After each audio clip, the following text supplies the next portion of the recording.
Biowaivers are granted for the formulations containing the drug substance which belong to BCS class 1 or 3, and that is called as the BCS based biowaiver. Biowaivers are also granted for the lower strengths of the formulation based on the bioequivalence demonstration on the higher strength or PE strength, proportional composition, and the dissolution similarity. But what is there for the fixed dose combination formulations biowaiver?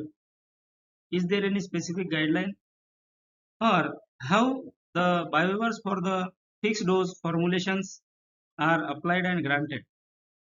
What is the basis for the biowaiver for fixed dose combination FDC formulations?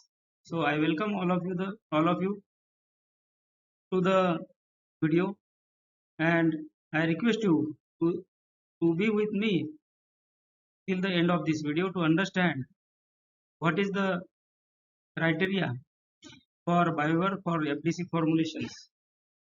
So FDC formulations are prepared to have benefit to the patients, and these can be formulated in different designs. You might have seen the bilayer tablets, the delayed release type of formulations of FDC, fixed dose combination formulations, in which there is a IR part, DR part or ER part in a single product or single formulation.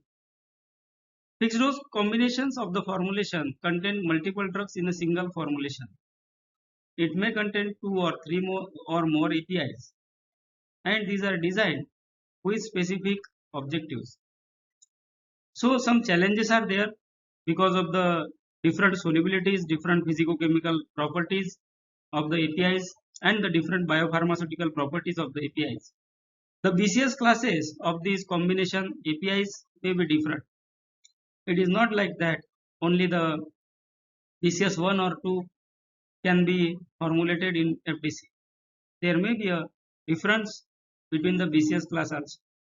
So biowaivers are possible for the fixed dose combination formulations, but there are certain conditions and requirements.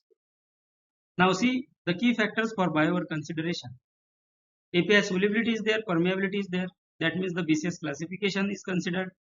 Formulation type. What is the design of formulation? Is it a IR type of formulation, extended release type of formulation, or delayed release type of formulation?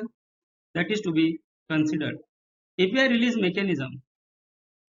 Whether the formulation is formulated as a single layer, monolithic, or it is a multi-layer or bi-layer, and in vitro dissolution profile of the APIs.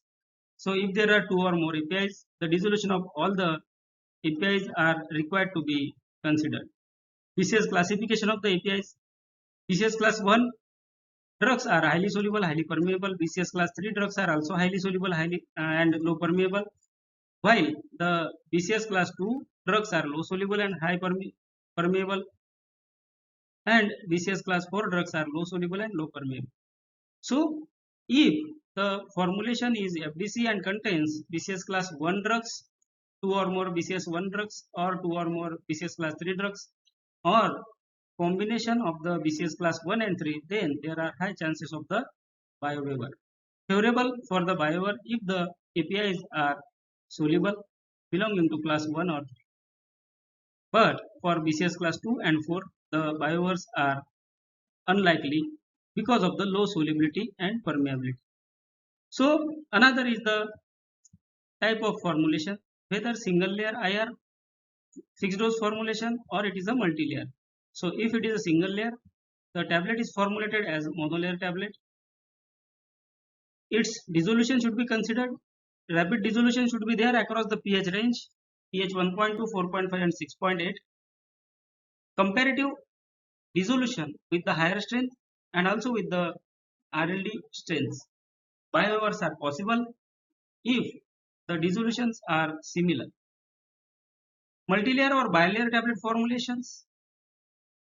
But if it is a type of coated formulation, then there are less chances because resolution will be different.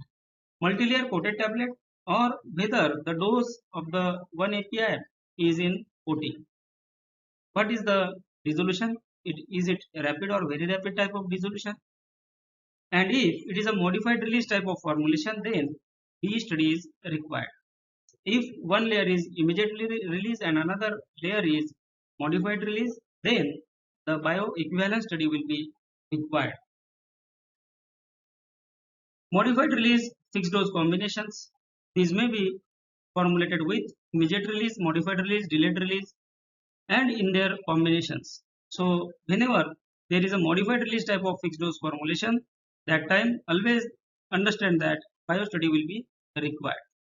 IR part qualify for Biowaivers if the BCS class 1 or 3 API is there, but it is not generally approved by the regulatory authorities if it is in combination with the extended release type or modified release type, then B study is required. Complex and slow release profiles reduce the chances of biowaiver for the fixed dose formulations, and it will be required to demonstrate the bioequivalence. Now see the regulatory perspectives. US FDA, EMA and WHO. US FDA bioequivalent only if both API meet the BCS 1 or 3 criteria. So BCS based bioequivalent criteria is required to be fulfilled. EMA permits bioequivalent with rigorous resolution similarity. WHO emphasizes in vitro performance case by case. B study requirement will be there. But in general, for fixed dose formulations, if it is modified, release, or if it contains low soluble API, then bio study is must. However, you can get the biowaiver for the lower strains or other strains than the bioequivalent strength.